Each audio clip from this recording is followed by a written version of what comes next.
Listen, man, you're going to see me say this a lot, man, because Ryan Clark, the black woman experience, that really got me. That really got me because he painted a picture of like his experience with his mom and his experience with like somebody else, like just women in his life. I'm going to paint a picture based on some of the things that I have seen, I have experienced, and other people have experienced, man. And I'm not saying that's what this video, like, oh, I'm just gonna go deep, but I'm just gonna share my experiences and let you know that's the black woman experience I know. So listen, I'm chilling, right? I get a friend request on a social media platform I'm not gonna mention. And guess what? It's a black woman. And I'm like, okay, now let's get this out the way. I am attracted to black women. I'm attracted to all women except big fat ass, like just crazily fat OB. And even then, I'm not about to lie to you, man. If a chick is shaped right, we not gonna go that deep. But listen, she was black. She was couldn't really see because the icon was small and her profile was like, we'll just say it was private, so I couldn't really see what was going on, man. But listen, I clicked the profile, man. I clicked the profile. I'm like, man, let me accept her so I can see what she got going on, man. Listen, man, I clicked the profile and it's damn near everything I don't like, just two major red flags. The first thing I do is go and click her story. Because if you're not familiar, the story is basically like Snapchat. If you're not familiar at all, is basically videos and pictures that people can only see for 24 hours and then it expires. I hope everybody got that.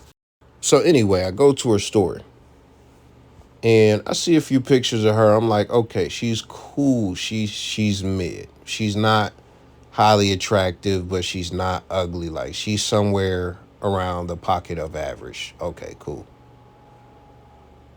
I'm going through her stuff. It just looks regular. It's just her and dresses and makeup and et cetera, all that stuff, lip gloss, whatever, whatever.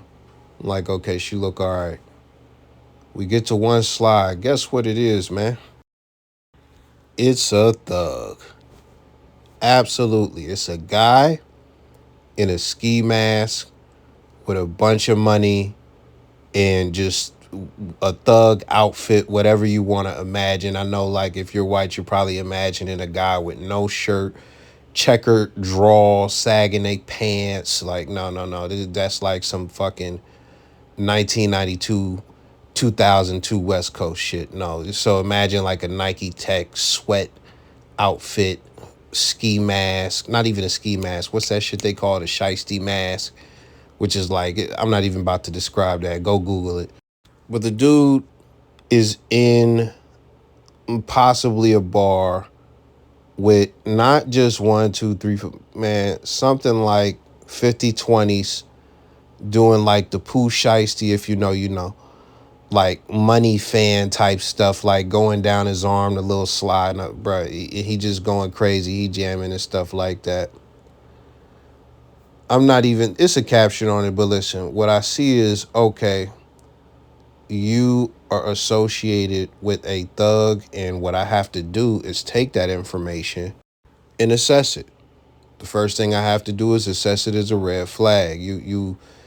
It's one thing to, like, you know, okay, you associated with a thug. It's another thing to, you know, put that type of stuff on your story, because what it leads me to believe is you condone the lifestyle, you condone what they do, and not only that, you probably even celebrate it, because that's what he's doing. He's celebrating, but he's celebrating on your story. The second thing is, what is your relationship with this individual? Is this your brother? Is this your cousin? Is this just a male friend? Is this a guy that you had sex with? Like, that even just be hitting you now? But like, y'all just nothing but y'all just had sex and sometimes go to, like, who is this guy to you? And don't get it twisted. None of the answers are good. None of the answers are good. And then the other things outside of that are okay, we already went over the fact that you condone this and support it and stuff like that. It's possible that you have a bunch of other people like this in your life, and it's also possible that you be in a trap. But even worse, it's possible you could be engaging in some of the criminal activity with them. You could be accessories to different crimes and things like that. So just that right there, to keep myself safe, you have to make certain assessments, but you can't make assessments as where like, okay, this is certain. Everything that I mentioned, as far as the list that I went down, some of it is speculation, some of it is a question. And the whole purpose of it is cautionary to keep me from getting intertwined with somebody who may have a lot on their plate, et cetera, et cetera. So, or even me getting in a sticky situation and things of that nature. It's almost equivalent to walking down the street and you got somebody walking towards you, but they look really mad and they look like just like they could fuck you up, whatever the case may be. And they're trying to look at you as you're walking forward. You know, what are you going to do? You're going to, okay, I don't even know this guy from a can of paint. I don't want no situation. So what I'm going to do is not make eye contact and I'm going to probably cross the street. People do that all the time. People do that all the time. And listen, you could say that they pussy. You could go in the comments and say, "Ooh, I'm a macho man. No, man, I ain't never crossed the street for nobody because shit, I'm invincible. Bullets bounce off me." You could go in the comments and say that. I don't give a fuck. But I'm just saying that to illustrate a point. So boom, let's go to the next thing. The next thing that was the last straw for me and really blew my shit was I go to a few snaps later, and then boom, she's got this big fat backwoods blunt rolled up, just this big fat obnoxious ass blunt. And then I see her smoking this big dookie piece of it just looked like a big lumpy piece of dookie, and she's smoking on it. I like, bruh, so you like, listen, and I get it. Some of y'all might be stoners and shit like that. I hate that shit. I hate that shit with a passion. So it's like, okay, what does this indicate to me? So that mixed with the thug shit means you are a fucking rat. You're a hood rat. Now listen, I'm not gonna get down into breaking down everything that's wrong with a hood rat or no shit like that. Some of y'all motherfuckers might like hood rats and smoking weed and fucking doing money fans. Listen, that's you. I'm not doing that shit. I ain't with that shit. Yeah, I'm from the hood and shit like that, but I like, bro, I'm out the hood. Like, that shit is over. So listen, granted, and this is me being honest, this is me being transparent and stuff like that. I do not know that woman. I never had a conversation with her. I actually unfriended her immediately after going through all, because I'm like, I'm not at a point where I'm just like having random people on my shit no more. That shit is dead. But listen, let's go back to Ryan Clark. Let's go back to Ryan Clark. He said the black women were strong. Let's get this out the way. I think she was capable of beating a lot of bitches' asses, so she's definitely strong. Now, outside of that, what he also said was powerful. I don't know what type of power she has, but if we talking about, hitting a bitch, I'm pretty sure she got that. That goes with strong. Beautiful, she was mid, so then that's not the case.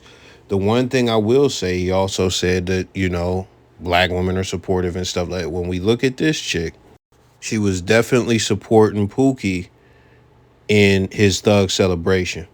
So she's definitely supportive because she held the camera phone while he, flaunted money in a ski mask. So with that being said, that is the black woman experience. That is one of the possible black women experiences out there, man. Listen, it just tickles me because it's like, man, the community is full of these types of women, and it's like, and granted, it's not all of them. I'm just saying there are a lot of these types of chicks, and it's like that shit right there, just all of that just disgusts me. It disgusts me. So many of these chicks want to be associated with thugs. So many of these chicks love hood dudes or street dudes. So many of these chicks love doing drugs. And listen, weed is just what you see. That's like the most acceptable drug that's out and stuff like that. A lot of these chicks be doing powder. A lot of these chicks be doing pills, et cetera, et cetera. And when I say chicks, these chicks, I'm talking about chicks to be engaging in all this hood booger activity shit, not just in general black women or nothing like that. That I just want to be specific about that part. The hood rats, like a lot of them, be on that type of shit. But no, we just gonna act like these women don't exist, and we just gonna say the black woman experience is Rosa Parks. Yes, the black woman experience is Oprah Winfrey. That is, you don't know no fucking Oprah Parks. I said Oprah Parks. We gonna leave it there, bro. At the end of the day, there are black women that I like. There are some black women that I love, and there are some that just absolutely disgust me. And even though I get on here and say black women isn't black, I do a lot of disclaimers in some of my videos, and I'm not talking about all. And even if it's not the majority, it's a significant enough portion for me to XYZ, XYZ. I do a lot of disclaimers in a lot of other videos and stuff like that. But listen, the one thing I'm not about to do when it comes to like the black woman experience, I don't give a fuck what the context is. I'm not about to just paint a picture like they are all just incredible. Some of them got a little bit too much going on for me. And notice I said the word some. So with that being said, let me know your thoughts. Put a like on the vid. I'm out.